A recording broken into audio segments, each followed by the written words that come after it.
ജലന്ധർ രൂപതയുടെ പുതിയ ബിഷപ്പായി Malayali വൈദികനായ father Jose Sebastian Thekkumcheri കുന്നേലിനെ നിയമിച്ച ലിയോ 14 പാപ്പ നിലവിൽ രൂപതയുടെ ഫിനാൻഷ്യൽ അഡ്മിനിസ്ട്രേറ്ററായി സേവനം ചെയ്യവെയാണ് പാപ്പ അദ്ദേഹത്തെ പുതിയ ദൗത്യമേൽപ്പിക്കുന്നത്. 1962 പാലായിലെ കലകെട്ടിയിൽ ഒരു ക്രിസ്തുമസ് ദിനത്തിലാണ് ഫാദർ ജോസ് ജനിച്ചത്. 1991 മെയ് 1 ജലന്ധർ രൂപതയ്ക്ക് വേണ്ടി വൈദികനായി അഭിഷിക്തനായി.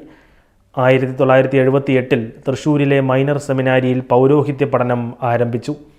1982 മുതൽ 1991 വരെ നാഗ്പൂരിലെ സെൻറ്റ് ചാൾസ് ഇൻ്റർ ഡയോസൻ സെമിനാരിയിൽ തത്വശാസ്ത്രവും ദൈവശാസ്ത്രവും പഠിച്ചു. പിന്നീട് 2002 മുതൽ 2004 വരെ റോമിലെ പൊന്തിഫിക്കൽ അർബൻ യൂണിവേഴ്സിറ്റിയിൽ നിന്ന് കാനൻ നിയമത്തിൽ ലൈസൻസ് നേടി. ഫത്തേഗഡ് ചൂര്യനിലെ സെൻറ്റ് മേരീസ് പള്ളിയിൽ അസിസ്റ്റന്റ് ഇടവക വികാരിയായി അജപാലന ശുശ്രൂഷ ആരംഭിച്ച ഫാദർ ജോസ് അതോടൊപ്പം തന്നെ അമൃത്സറിലെ മൈനർ സെമിനാരിയിലും ശുശ്രൂഷ ചെയ്തിട്ടുണ്ട്. തുടർന്ന് ഖാസയിലെ സെൻറ്റ് ജോസഫ് പള്ളിയിലും അമൃത്സറിലെ മജിദ റോഡിലുള്ള സേക്രഡ് ഹാർട്ട് പള്ളിയിലും ഇടവക വികാരിയായി സേവനം ചെയ്തു. പിന്നീട് അധ്യാപകനായി പ്രവർത്തിച്ച അതേ മൈനർ സെമിനാരിയുടെ വൈസ് റെക്ടറായും അസിസ്റ്റന്റ് ഡയറക്ടറായും സെൻറ്റ് ഫ്രാൻസിസിൻ്റെ നാമധേയത്തിലുള്ള രൂപതയുടെ സ്കൂളിൻ്റെ പ്രിൻസിപ്പളായും നിയമിതനായി.